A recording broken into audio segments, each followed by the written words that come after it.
we'll just go through our lineup for the evening. Yeah. Great. So again, just to welcome everybody and to explain, I suppose, for those who haven't joined us before, we're down here in the Munster Technological University in County Kerry, and as part of the BA in Outdoor Learning program that we run here, we host webinars or sometimes seminars around each of the modules that we teach. And it's an opportunity for our students to talk about their learning on their modules, and certainly in this case, to have the pleasure of a guest speaker in terms of Mark O'Connor coming and talking to us on this subject.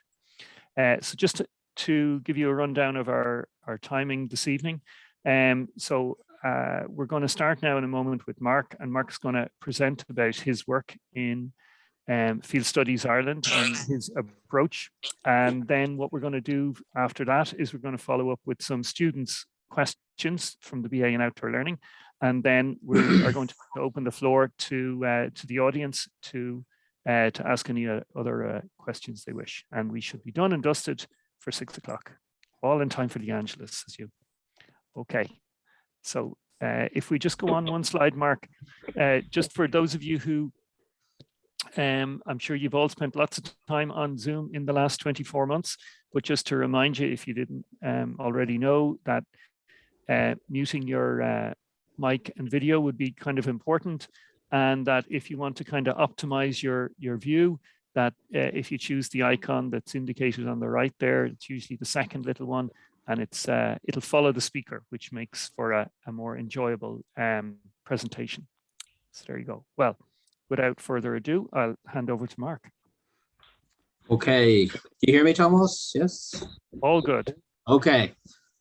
Hey, folks. So my name is Mark O'Connor, and I am here with Field Studies Ireland.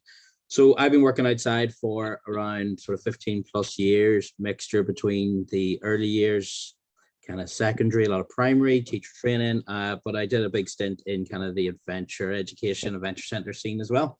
So I got a fairly good bit of experience in the different kind of sectors of the outdoors. I was chatting to Tomas about what the topic would be for this, and we kind of came up with exploring environmental outdoor education, which I suppose is a mouthful. So I'm going to focus very much on outdoor education, and it's going to very much also follow a kind of ideas, methods, and experiences type flow to it. So I'm not going to be citing lots of theories or quoting, research articles. And if you hit me with any of those hard questions, I may not be able to help you. But what I'm going to do is kind of go through lots of photos and a bit of discussion. And not a lot of text, which hopefully a lot of you are happy enough with. So I'll get the ball rolling with this picture. And I was kind of looking through my folder about what I'd talk about, what I'd share, and this picture kind of popped up from a while ago. This is a sort of bunch of 10-year-olds, primary school age, came out with teachers. We're in Tullymore Forest here, and we're having a look at basically what lives in the forest. There was no major kind of theme or topic to it other than learning about woodland ecosystems or learning about what might live in the woods. And with this age group, what we did a short walk into the woods. After health and safety and everything else, we kind of set the pupils off for a bit of exploration and to see what they could find using kind of trays and little bug tubs. And we told them not to mix the slimy ones with the non-slimy ones. And to be honest, apart from a boundary, which was you can only go where you can see me, they went off. And this, I suppose, was about 45 minutes in when they came back with everything they found. And at this point, I'm going through what they found, asking them what they know about the species, what they think they're called. And I just really like this photo because it shows the level of engagement from the students. And I suppose it does look quite different to what a classroom might look like. Now, next question is, what is this called?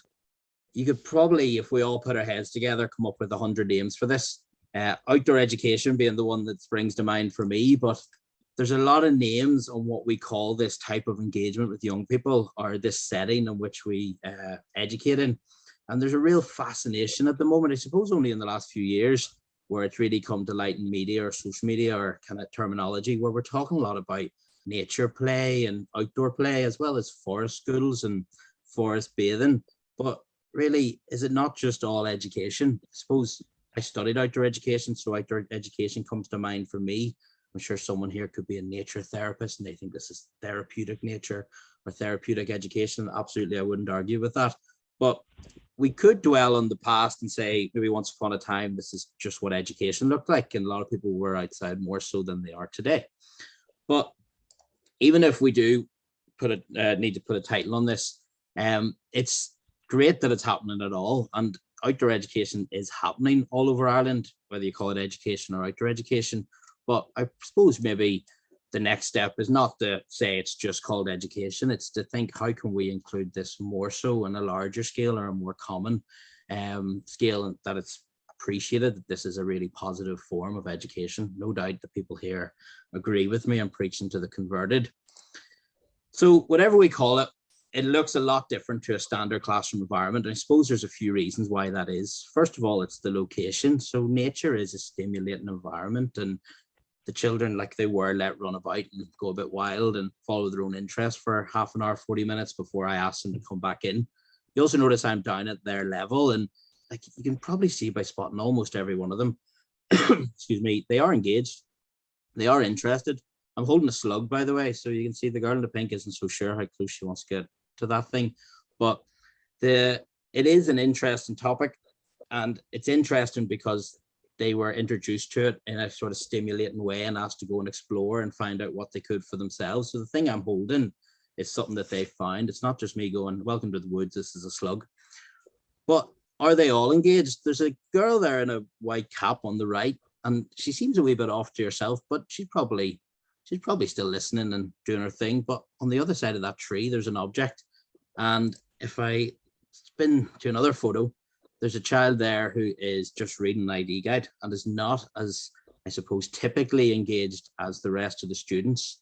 Now, if anybody here has led groups outside, or most notably, I suppose, worked with teachers, you may hear sort of, why is he not paying attention, or why is he not engaged, or why does he never listen, or, you know, we kind of often get warned about certain children, or comments are made as to their engagement levels, or, you know, someone may mistakenly say, is there something wrong, or I just don't know how to handle them. But in my mind, that child is even possibly more so engaged in the subject than everybody else, and is learning in their own way. And it's quite a powerful photo, in my opinion, because, you know, almost every other child is engaged with me telling them stuff, where this child is learning for themselves, as well as, I'm sure, having his ears open as well. Not to milk this photo too much, but just one more point. There's two qualified, experienced teachers in that photo, and now they're engaged, absolutely, they're not doing anything wrong. But I suppose my question is, why do they need me? Why am I the one doing all the education when they have had as much education as I have in my life? So a closer look, not to put a certain type on teachers, but they're standard teachers. They're absolutely lovely. They have found benefit in bringing their children outside, and they have obviously recognized that they need support to do so. So no problem at all. But I think the big barrier is that more teachers aren't doing what I'm doing in this photo themselves. And I suppose there is a certain fear about, are they able, or can they do it, or are they allowed to do it, or health and safety. So with relevance to that, I did a survey where 134 teachers from Northern Ireland answered this question. Do you feel teachers receive adequate training in outdoor teaching practices? And 94.3 said no. That's blatantly no. You can even see there, like, not many are unsure, not many said yes. It's pretty landslide answer there of a no.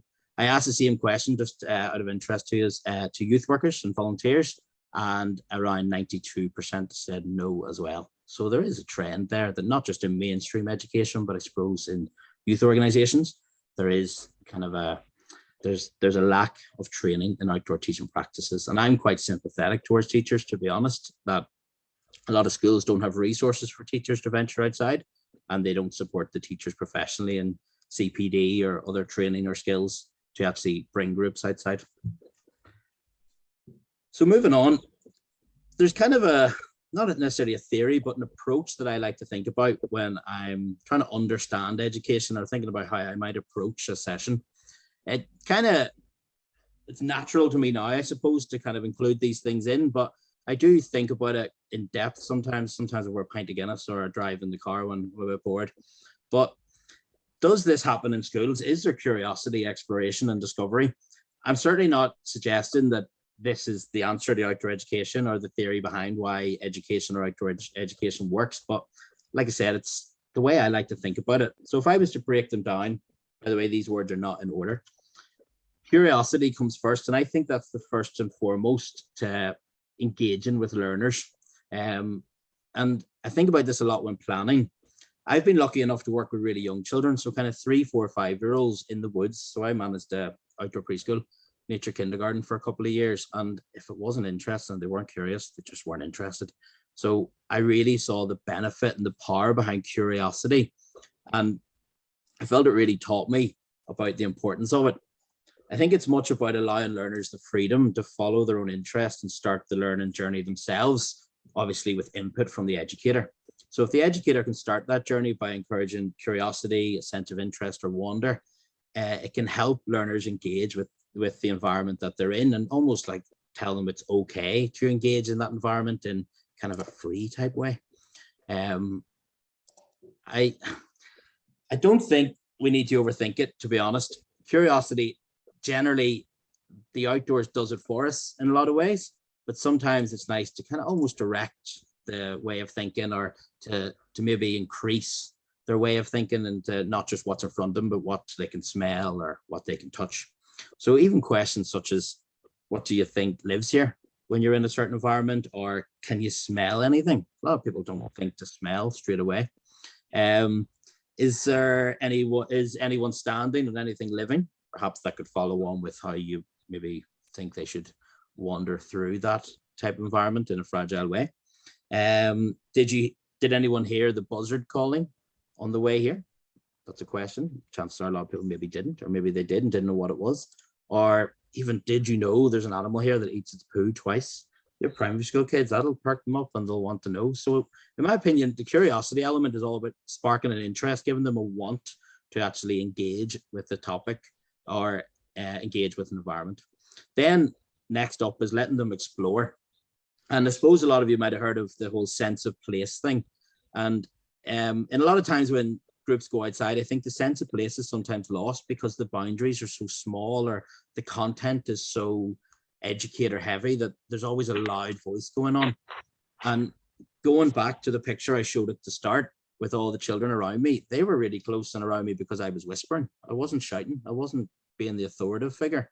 And for some educators, it's really hard to step back, not just physically, but even like the sound of them or the volume. And in a lot of education, everywhere from preschool, nursery, all the way up to third level, it's a one size fits all, where there's one person talking and everybody's getting the information in the same way. But this kind of exploration or freedom allows for the learner to actually explore the environment and form an interest and a want to learn more.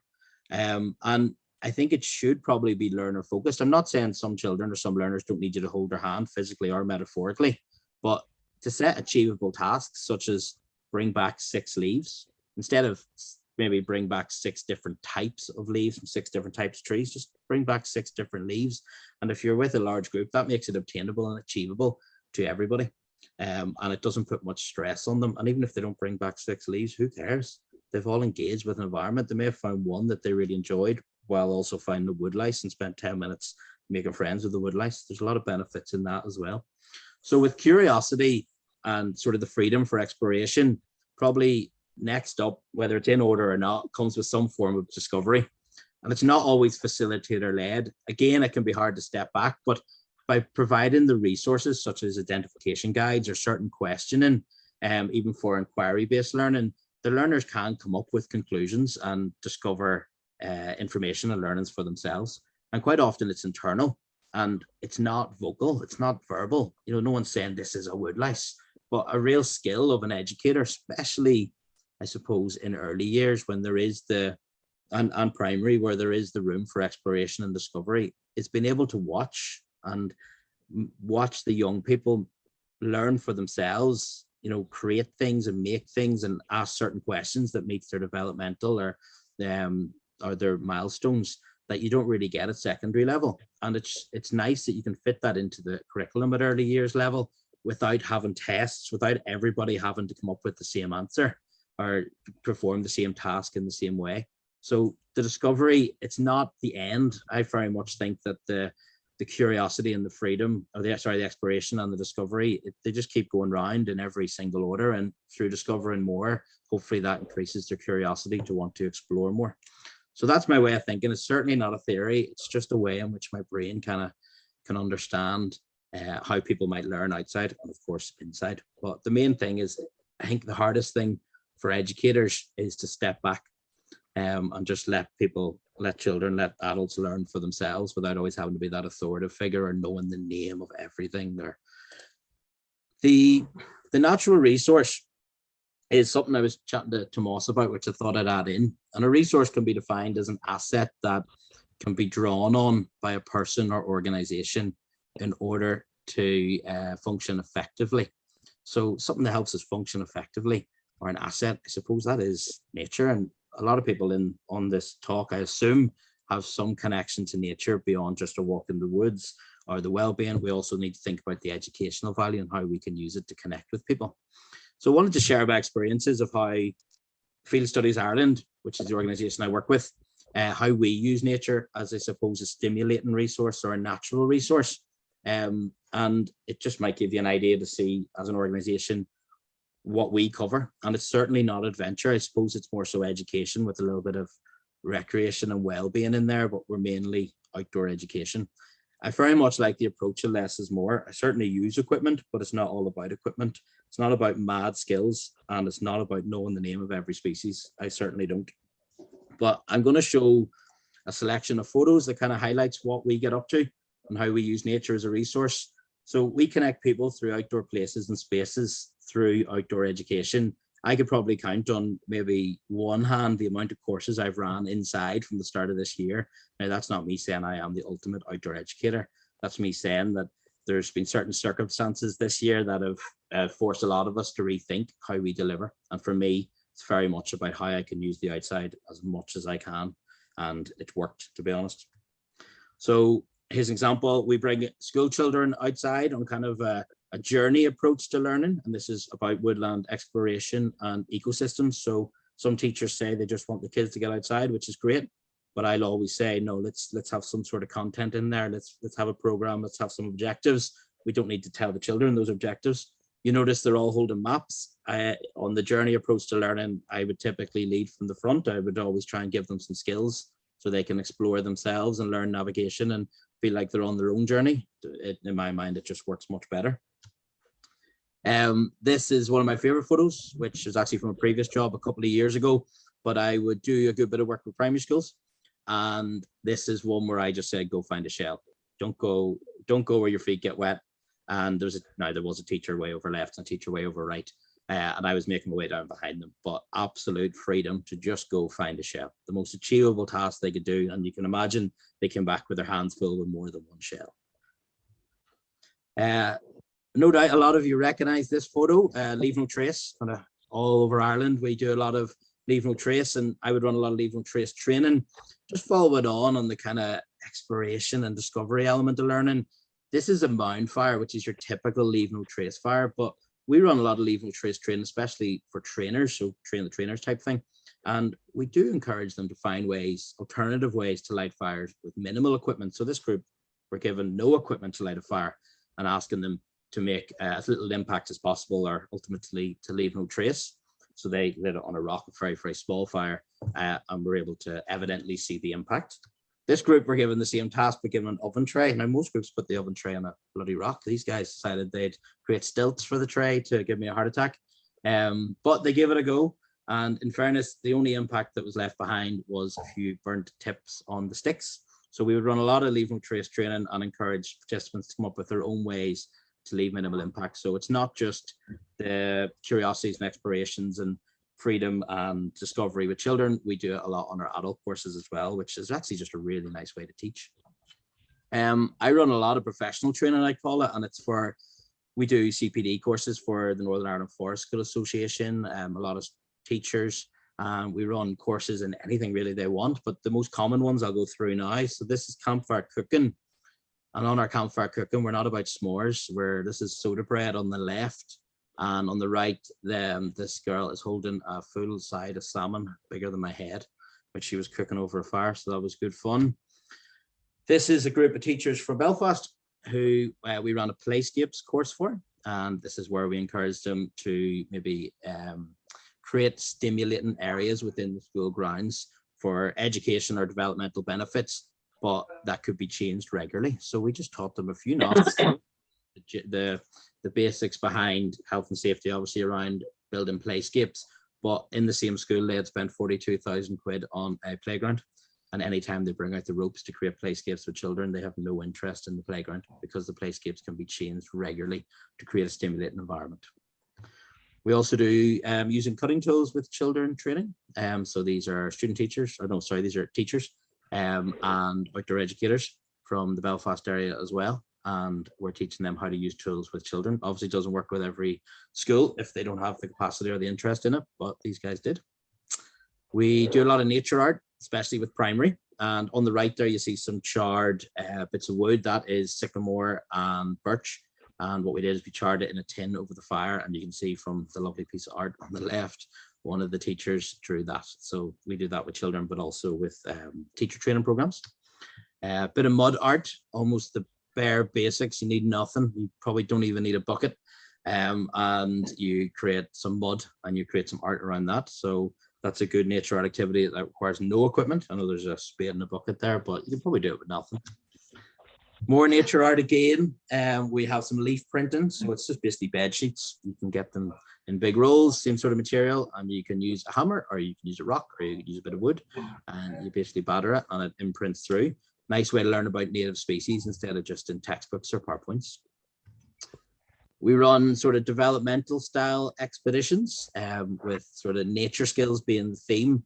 And what we don't do is just do overnight for the crack. We would run sort of 4 to 6 individual day training programs with young adults and give them the skills basically to enjoy the outdoors. I rarely use the word bushcraft, I rarely use the word survival, but I'm sure it's pretty much the same.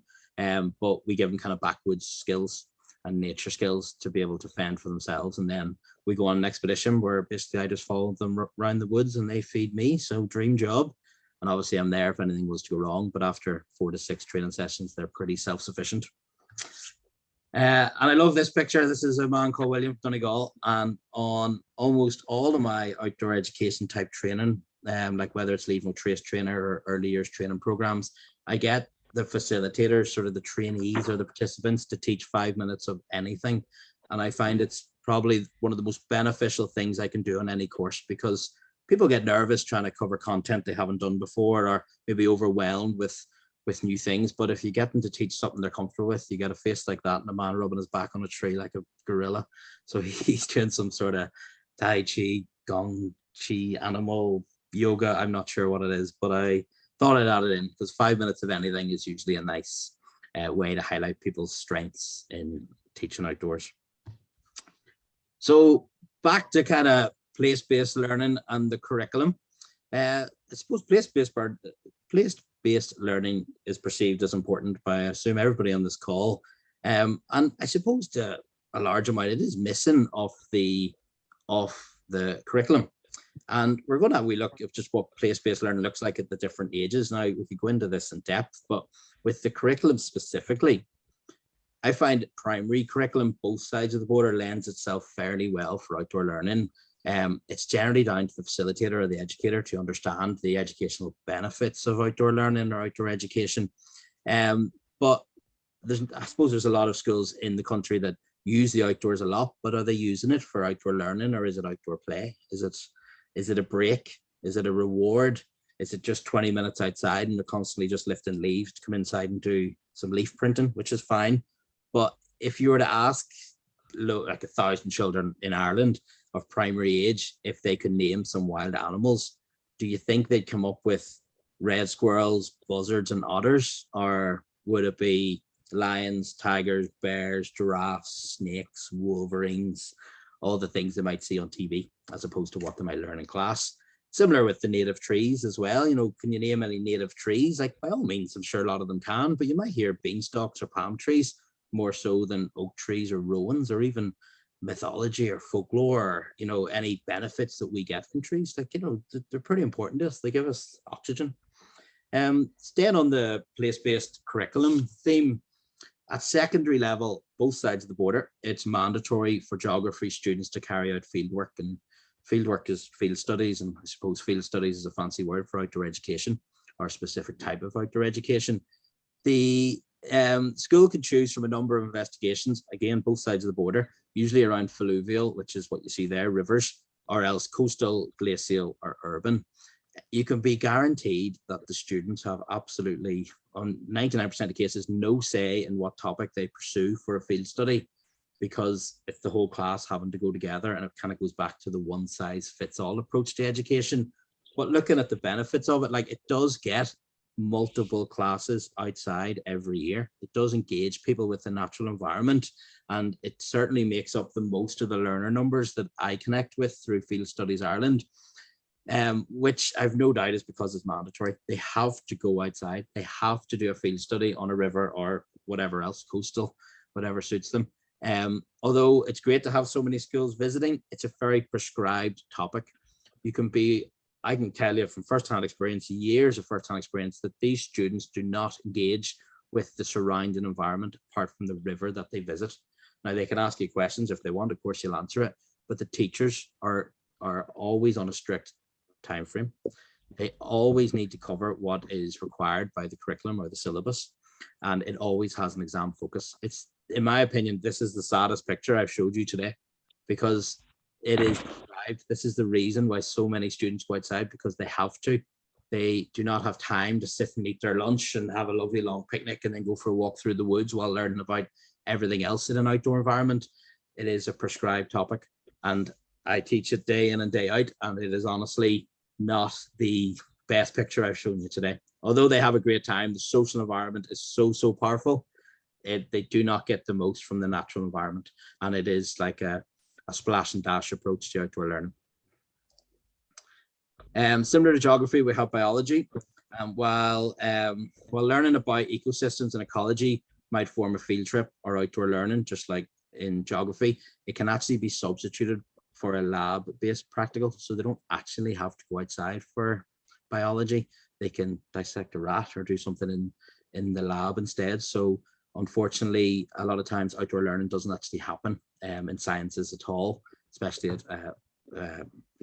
in the older ages of the school. We do teacher training. The last picture was teacher training as well, where we try and encourage teachers to use outdoor learning the whole way through, and different ways to use outdoor learning. So it's not just kind of a splash and dash approach, no pun intended, in a river, but it doesn't really happen, and schools don't support it to the level that they should, in my experience. It's actually with Inishowen and Rivers Trust on the north coast, but we do this sort of training with teachers as well. So if biology and geography have formed the bulk of the curriculum, as well as primary, as to who's going outside, is there anything we can do beyond the curriculum, or who's doing it? It doesn't necessarily need to be about going beyond it, although I've said beyond the curriculum. It's about a more inclusive approach that involves inside and outside. This is what an A-level or leaving certificate biology study looks like, or an ecology study. There is piles of equipment. They're really prescribed sampling methods, like they have to use 2 sampling methods.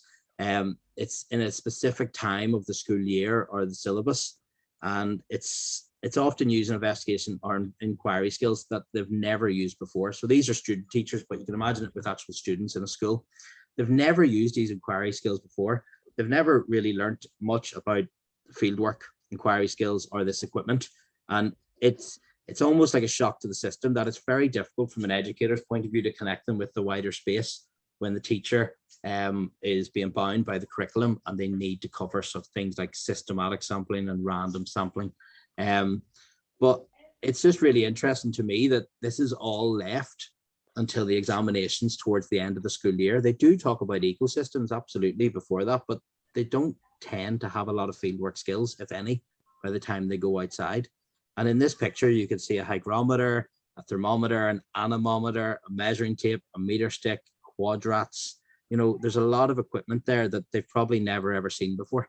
And it just highlights the disconnect sometimes with the actual environment that they're in.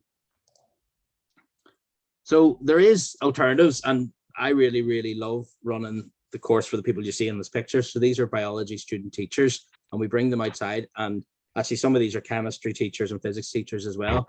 And we encourage them to teach science outside and come up with ways in which they can do it. So the picture on the left is minimal equipment, costs next to nothing. You can substitute it for anything you have in your classroom, whether it's a basin or a shoelace.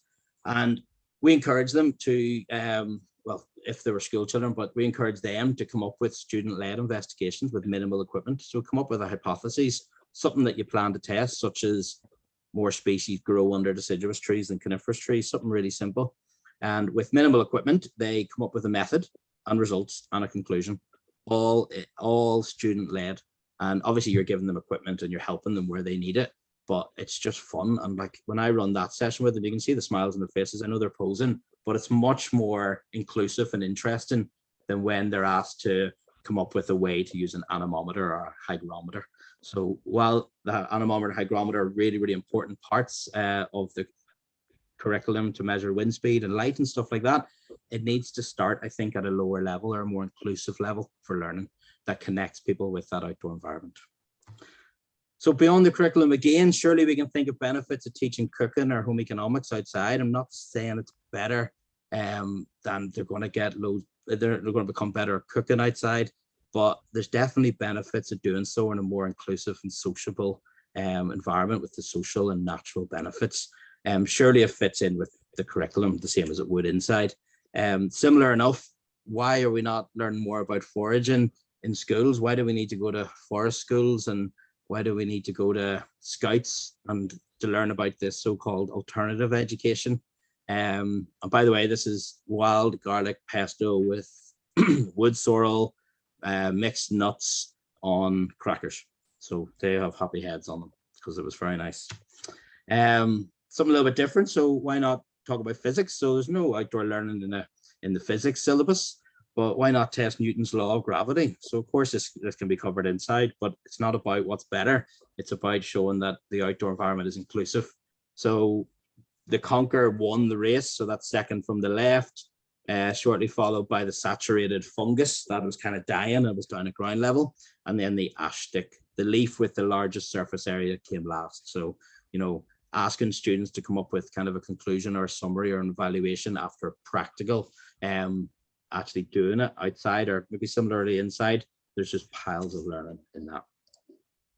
Another one is literacy, and we talk about it a lot sort of in early years in primary, the importance of literacy, but it's not just necessarily the names of the species, but when you do outdoor learning, you use words like ecosystems and sustainability and flora, fauna, deciduous, coniferous relationships. And it makes for a nice change when teaching literacy to do it outside, when I suppose it's a topic that would typically be done in books or maybe in presentations on screens. So I'm not saying it should replace the inside. It just might be a nice complement to outdoor learning to include sections or maybe highlight the benefits of literacy in there as well. So problem solving and critical thinking are things that I love about outside, and I really rarely give people answers to anything in the first while when I'm outside, because I really want them to figure it out for themselves. I suppose with older students or people who you're with regularly, you can give students a task that will challenge their way of thinking. Perhaps what I like doing actually, perhaps even with an incorrect hypothesis or an incorrect bit of information, kind of a prove me wrong scenario if you want. And an example could be smaller trees have bigger leaves than larger trees, which they're going to be dying to argue with you and tell you you're wrong, which they're entitled to, absolutely fine. But giving them some freedom so they can create an investigation that makes them think critically about how their existing idea fits with the new idea or the new thing that I've given them, and to work sort of through a method to prove or disprove it is really, really valuable, as opposed to just arguing. They're coming up with a way to prove their point. Now you can put a fancy term on that as cognitive conflict or cognitive dissonance, and it's the mental discomfort the mental discomfort that results from holding to conflicting beliefs. So that's putting a lot of theory on that. To be honest, I just like challenging people and giving them the kind of encouragement to to come up with answers for themselves, or prove me right or prove me wrong, or hypotheses. You know, a hypothesis is a statement that you plan to test. So come up with a statement and test it. It makes it less prescribed from an educator or teacher point of view, and puts kind of empowers the students to give it a go themselves. So I'm going to finish on this. And is it safe? And it's a question that I find a lot of people get asked when it comes to outdoors. So when I run courses for early years educators and teachers, I always ask them, what questions do you think you'd be asked by a peer, a parent, a principal, anybody, when you say you're going to do something risky, such as go climb a tree, and or maybe nature art, or maybe even use an axe, or light a fire, or have a barbecue? And there's usually three that pop up in some form or another. One is how. So how are you going to do it? Two is why. So why on earth would you do that? Are you mad? And three is it safe? So should we really be going outside is the question I'm really asking here. And is risky play appropriate?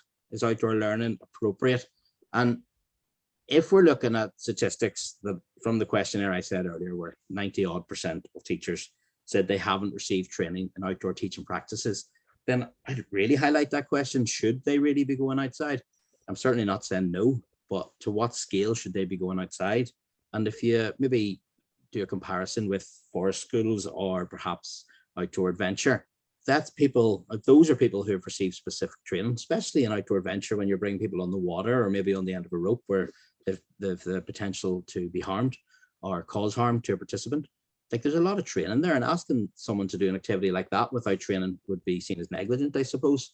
So should we really be going outside? I think if you're going to carry out an activity or bring people into an environment and you can't confidently, quickly answer the how, the why, and is it safe, then you're putting yourself at risk and putting the other people at risk. I think you need to be really clear on the how, and that usually comes at very least in the form of maybe a session plan. Even better would be a relevant risk assessment. Even better would be a relevant policy. So it's written down how you're expected to carry out that activity by senior management or by colleagues or principals or whoever it might be. And the why is the benefits. I'm not suggesting you sit around a round table and come up with every benefit you can think of about climbing a tree. Look online, there's literature everywhere, benefits of it, and that will stand to why you're actually doing that activity. Such as, why would you whittle a stick? Well, it helps your pincer grip, which helps you hold a pencil. Why would you incorporate outdoor learning, which involves climbing for 1 hour a day? Well, when children start school, they're not able to sit up. Most children aren't able to sit up for a full day on a chair. They haven't really done that any stage in their life. So bringing them out and developing muscles is really, really important. And the is it safe? I certainly don't expect anybody to say the word yes to the question, is it safe? But by highlighting that you've thought about the how, that you have ratios or risk assessments or a plan, even just a plan and experience, and then complementing that with the whys, I think is a really nice way to answer the question, is it safe? But I would highlight that I don't think you should be going outside of people if you can't answer those three questions. I know you might say, no, they'll be grand. I did it when I was a kid, but in an outdoor education or outdoor learning sort of professional type environment, you need to have it down. You need to be ready to answer that question. So that was a bit rambly, but it was on the basis that the students in outdoor learning have some questions for me. So it was more so to spark discussion, promote thoughts, and I think I'm going to hand over to Tomas to coordinate that, if that's okay. Thank you very much, Mark. And for a man who said earlier, before people came on about, oh, I'm not so sure about theory, I mean, you managed to weave hypotheses in there as well as cognitive dissonance. So fair play to you. No, that was absolutely excellent. And a real exposition of all of that seamless bringing together of theory and excellent practice in the outdoors. So thank you so much. So my students have prepared a couple of questions. So I'm going to call on Liam first, maybe if he could take the mic and draw his question, please. Hi, Mark. How are you keeping? I'm good, thanks, Liam. Far away. That's the mic test done. Given the growing acknowledgement for the need for more and better environmental education, if we had to prioritize a group of students to look after first, do you think it should be the early years, primary, or the secondary school group we should look after? Good question.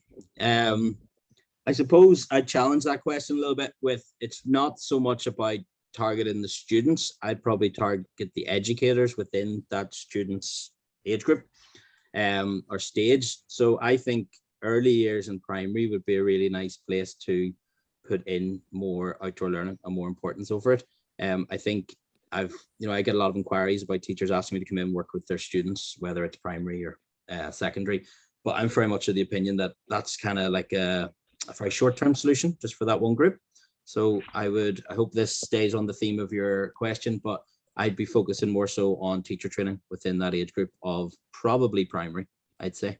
Be really nice to look at, if you're going to do professional training, is linking it into the curriculum better, as opposed to just going outside and calling it play. I think bringing in actual learning within it that links into the curriculum would strengthen probably the curriculum that exists and the staffing within that age group of primary.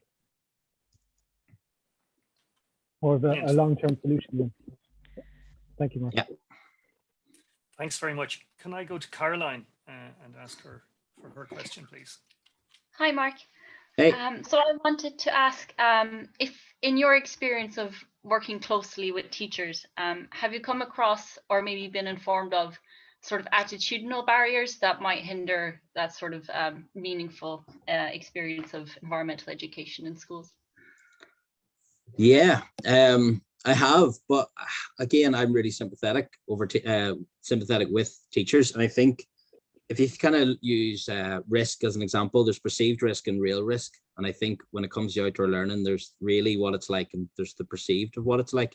And if you have a great memory and you can think of the two teachers I showed you earlier, one of them was holding an umbrella and the other one was wearing a waterproof jacket, which everybody in this call would probably agree it's not a waterproof jacket. So I think the issue around most teachers is that it's cold, it's damp, and the students won't enjoy it if the weather's bad. So the main attitude or the theme there, I think, would be around the weather.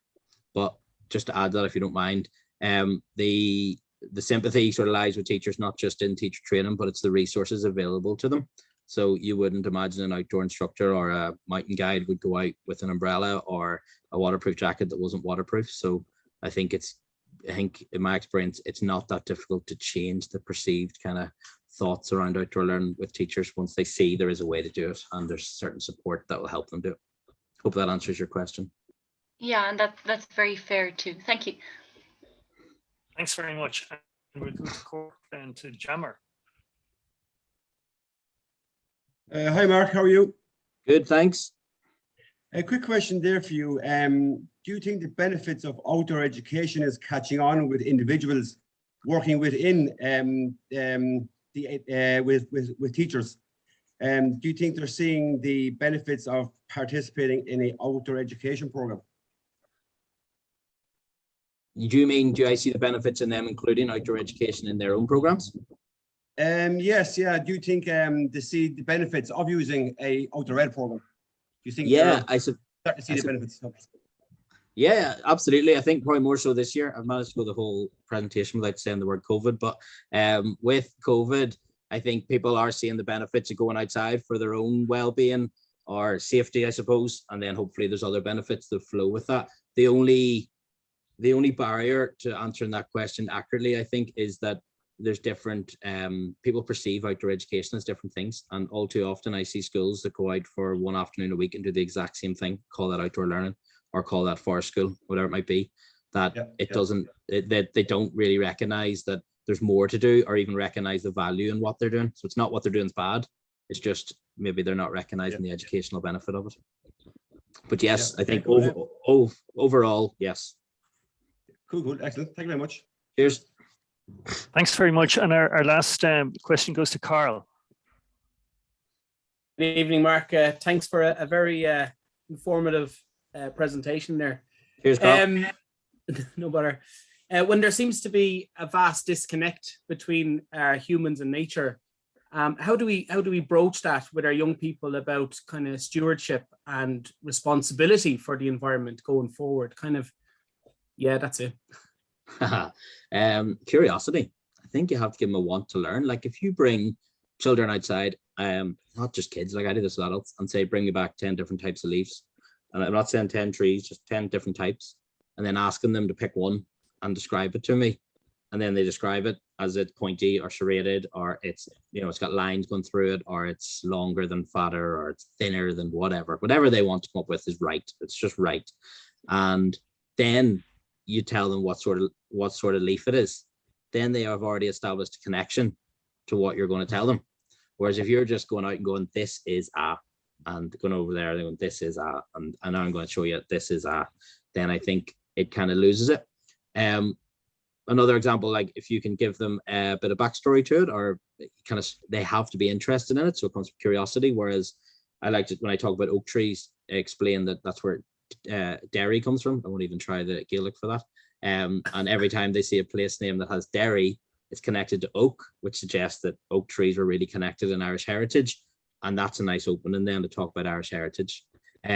Just lastly on that, I think if you were doing an activity that was maybe a stimulating activity like hill walking or biking, whatever it might be, it's sometimes more appropriate to talk about those subjects when you're maybe having a lunch break or asking a question that might make them ask you more about it. As in, does anybody know anything about what they can see? Like I ask that question a lot. Like, look around you, does anybody know about anything? Someone might just turn out to be a wizard on glaciation and tell you about that. Someone might know about folklore and tell you about that. So that's where I'd be thinking. Very good. Thank you. Not sure if I answered that. I kind of rambled there, Carl. Cheers, though. It's all right. Thomas, you were going to ask something there. Yeah, hi, Mark. Listen, thanks very much for that presentation. Cheers. I have a question there that I hope encompasses quite a few of the questions that were asked and what a lot of people are, I think, thinking. I noticed that you do a lot of work in Northern Ireland. So, there's a big historical difference between the approach to the outdoors in the UK and in Ireland. There's the right to roam, open access, all of that. So what do you see as the biggest differences between the approach, we'll say, in Queens and that where you've worked and what you've met here in the South? So with schools, I would say that they're much more stringent and much more cautious with spending money. Like really, really cautious with spending money. Whereas in the South, I actually live in Sligo and studied in Mayo and spent most of my outdoor career in the Republic, just for context. But I would say there's not really much difference. And I don't think Northern Ireland is like the UK. It's really not, because it's not industrialized. We don't have a big provision of outdoor education and all these big kind of centers that call themselves outdoor education. There's a deficit of outdoor education both sides of the border, and 4 outdoor education centers within an hour and a half of each other closed in the past 5 years. And Northern Ireland's leading schools education charity left as well. So there's a deficit. Are you saying there's the same issues of getting it into the schools as there is in the North and the South? Yeah, absolutely. Yeah, totally. No, thanks. I think just to add that there might be more resources in the North created by the outdoor education centres, because the outdoor education centres seem to have more of a connect with the education authority. But I don't think that necessarily benefits the schools greatly. Thank you, Mark. Thank you, Thomas. Fair play, and thanks everybody for those questions. Could I maybe throw the microphone open to anybody in the audience if they'd care to ask a question? We won't be all officious and ask people to raise their hands or whatever, but if anyone wants to just turn on their mic and ask away. Easy questions only, please.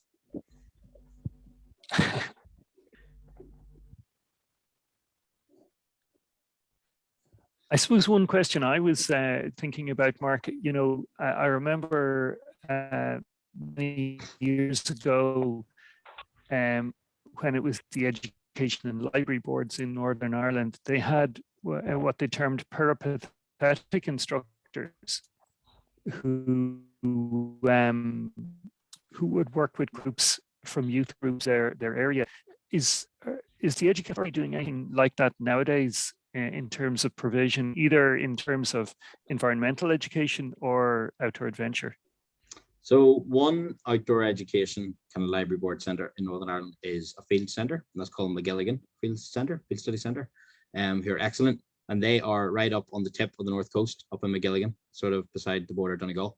But all, now, don't quote me on this, but I've spoken to staff in other outdoor education centres and they're not permitted to run field studies anymore. And the centres that closed would have been the ones that ran the most field studies, arguably. So I would say that there's not specific people in the outdoor education centres that I know of that would run more so environmental stuff. They're mainly now adventure, and all the field studies are passed on to the field study centre, which, although are great, they are not in a geographically advantageous location for the whole of Northern Ireland. Hence why I exist in Field Studies Ireland, I think. Very good, very good. I'm not hearing a load of people thumping to ask some questions, but I'm going to rattle the cage one more time and inquire if anyone wants to. I'll go again, Thomas. Go for it, Thomas. With your good understanding of the problem, I understand is getting to the teachers and the resources, like you said, attitudes to risk, understanding, interpretation. What would be one of the first things you would see we could do as outdoor educators or indoor educators or ecologists that we could do to start to promote this a bit better? To get into the school. Yeah, student teachers, teaching colleges, definitely is the best way, because they're up to date with the theory, and they'll be able to, if you bring them outside and run a session for them, let's say, for example, in tree ID and bugs, and you ask them to connect that to a curriculum. The curriculum is fresh in their head. They're learning about it currently. And whatever topic you want to teach them outside, they'll know what the curriculum is and understand also theories around education, that I think they would be the best group of people that would be ambassadors to take this forward. I think sometimes it's difficult to go into schools and try and change what's already being done. It needs to be kind of done organically. Yeah, I can see even online, I've been doing research into this recently for a project, and all the resources are there online, including from the National Curriculum Board here in Ireland, Department of Education. Everything is there, videos, how to do it, everything. But it's not being incorporated on the ground to the level that it should be, perhaps. Yeah, I would agree. Again, sympathetic with teachers. They have a very intense curriculum, and they have to get support from the school. And quite often when they leave the school grounds, there's a ratio that maybe isn't possible for them. So it needs to come from kind of the top down, but that is happening. But I've ran countless amounts of training for all the staff and team in a school, and they're all mad for it and all ambitious for it, but it logistically doesn't really change much at all. And I'm now going with the approach when I connect with schools is I won't really run training unless there's follow-up mentoring sessions for maybe an outdoor learning coordinator or someone that has the power to actually make a change. So yeah, I think it needs to be taught in teaching colleges more so. Like I think the research shows there that teachers aren't trained in how to teach outside. And I know that was only a small group of 130, but that's what I'd be thinking. Cheers, Mark. And actually that links very much with a question Orla Kelly has posed there about if you could see one change in teacher training to support outdoor learning, what might it be? Hands-on training that is progressive and takes place over time. That isn't just a let's go outside for the day. This is great. And there has to be step by step. I think it needs to be an integral part of the program. It can't be, this is what you can do. Sometimes it should be, this is what you can do to support and enhance education.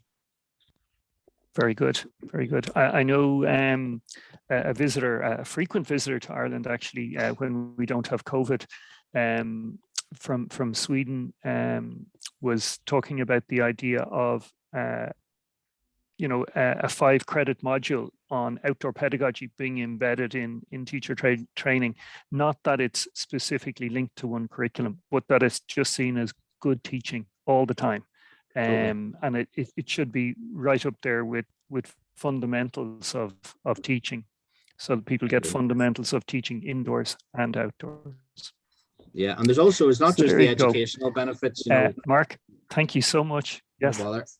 No, you're right. Go on. No, you continue. You're going to say something. Yeah, so it's not just the educational benefits. Obviously, I would say therapeutic, but the well-being side of things is really, really important as well. And I know when I studied in GMIT in Castlebar on the outdoor education course, I did social care as an elective, and they really saw the benefit of outdoor interventions or outdoor practices within that as well. So I think people know it's good. It's just showing them that they're able to do it. Excellent. Mark, you might spin into our last 2 or 3. Okay. Keep going. Yeah, next slide, Dan. So just again to say thank you for Mark for all his work this evening and preparation, and to our students and to the audience for their participation. Can I just mention that we have an in-person event, which is one of those rare things in the last 2 years. So as part of the BA in Outdoor Learning, we try and run not just webinars, but seminar days. And we have a seminar day, which we really, really hope is going to be in person on the 6th of May. And it's all about international practices in outdoor education and how we might grab some really good ideas and practices from other parts of the world. And this man springing across one of the lakes in Finland there is Erwin Burmans, and he works for the Live Foundation in Finland, but also lectures with the University in Jyväskylä. And he's doing some really creative stuff, merging drama, outdoors, and circus skills. So if you want to come and find out about that, that would be on. I think we've 2 more slides, Mark, and we're out the door. Yeah, just to point out, if anyone's interested or if anyone knows anybody who's interested, we're taking applications at the moment for next September for people joining our program. And people don't have to come and do the whole program. They can just sign up for one module. So they could come and do the outdoor environmental education module, or they could do the adapted physical education module, or adapted adventure education module, or teaching and learning outdoors. And then most important one coming up at the next slide here, Mark, which is you are organizing a symposium. Yeah, Outdoor Education Symposium, first weekend in July at Tullymore in the County Down. Not to say it won't float its way across the border to the Republic in 2023, but there's going to be lots of guest speakers, loads of workshops, basically 2 days of CPD with an education focus outdoors. So if you want to go on the mailing list to find out about that, I've just changed my name to my email address, mark@fieldstudies.ie. And we're also going to run an outdoor education series, a webinar series, starting in January with 1 talk a month. So just similar to what happened tonight. So you can pop me an email. And of course, the fantastic thing about this, a symposium rather than a conference or anything like that, is symposium comes from the Greek word, which means to eat, drink, and talk. Agreed. It's all about networking. Mark, thank you so much. And seeing as how the slide's gone, if everyone wants to, if you wish to throw on your camera and give us all a wave goodbye, and we'll say good luck and thanks very much to everybody. Great stuff. Thanks, guys.